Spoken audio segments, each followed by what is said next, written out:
February 21, 1965. The Audubon Ballroom, Harlem, New York. The sound of gunfire tore through the room before anyone fully understood what was happening. 3 men rushed the stage. Chaos followed. Screams. Smoke. Panic. When the echo of the shots faded, Malcolm X lay dying. For a brief, horrifying moment, time seemed to fracture. Some people dropped to the floor. Some ran toward the exits. Some froze where they stood, unable to accept what they had just witnessed. And one of the men involved in the attack believed, just for seconds, that he might escape. Those seconds would be the most dangerous mistake of his life. Because Harlem was not just a neighborhood. Harlem was territory. And in 1965, one man understood that territory better than anyone else. Bumpy Johnson. The ballroom erupted into confusion. Chairs overturned. Mothers shielded children. Men shouted warnings that came too late. The atmosphere turned from hope to horror in the span of a breath. Witnesses later described seeing one of the attackers break away from the crowd, moving fast, pushing through bodies toward the door. He wasn't calm, but he was focused. Escape was all that mattered. What he didn't understand was this. He wasn't running from police. He was running through Harlem. Outside the ballroom, word spread instantly. Not through radios or phones, but through people. Through looks. Through instincts sharpened by years of living under pressure. Something terrible had happened. And Harlem responded the only way it ever did, together. Bumpy Johnson was not inside the ballroom. But he was close enough.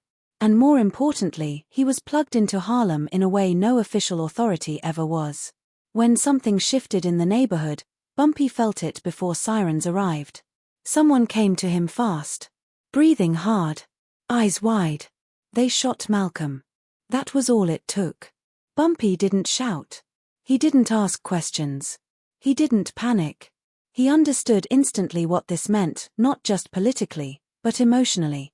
Malcolm X was more than a speaker. He was a symbol. And symbols mattered in Harlem. Bumpy also understood something else. Whoever was involved would try to disappear. And disappearing in Harlem without permission was impossible. As one of the attackers tried to flee, the streets betrayed him. Doors didn't open fast enough. People didn't move out of the way. Eyes followed him. Harlem had a way of closing ranks without being told. Men who had nothing to do with politics suddenly cared very much about what had just happened. Because an attack on Malcolm X wasn't just an attack on a man, it was an attack on dignity. Some witnesses later claimed the fleeing man stumbled, panicked, and slowed. Whether fear or injury stopped him doesn't matter. What matters is that he didn't make it to freedom. Because by then, Bumpy Johnson's presence was felt. There are no verified records of Bumpy physically attacking anyone that day. What exists instead are accounts, consistent, repeated, and telling of intervention. Bumpy Johnson was known for one thing above all else: control. When he arrived, tempers lowered. Violence stopped escalating. The streets didn't erupt into riots. The wrong person wasn't killed in blind anger. And the man who thought he could escape, he didn't get far. Whether by direct confrontation or by the invisible net Bumpy controlled, the escape ended. Police arrived shortly after.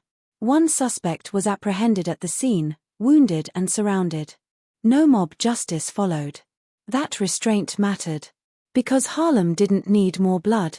Bumpy Johnson was not a saint. He was not a politician. But he understood power, and he understood responsibility.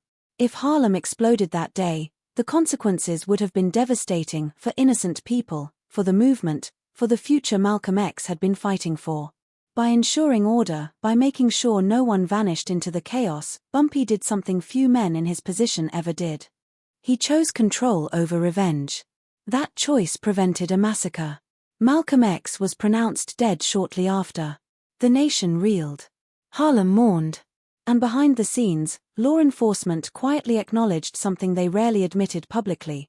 Without figures like Bumpy Johnson maintaining calm, that day could have ended far worse. Bumpy never spoke publicly about it. He never took credit. He didn't need to. In Harlem, people remembered. They remembered that when seconds mattered, when rage threatened to swallow reason, someone stepped in and made sure justice followed its course. History often paints Bumpy Johnson as a gangster. And he was.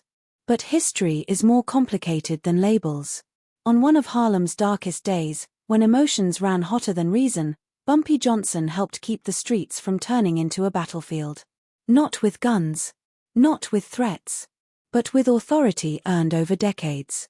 The killer didn't escape. And Harlem didn't collapse into chaos.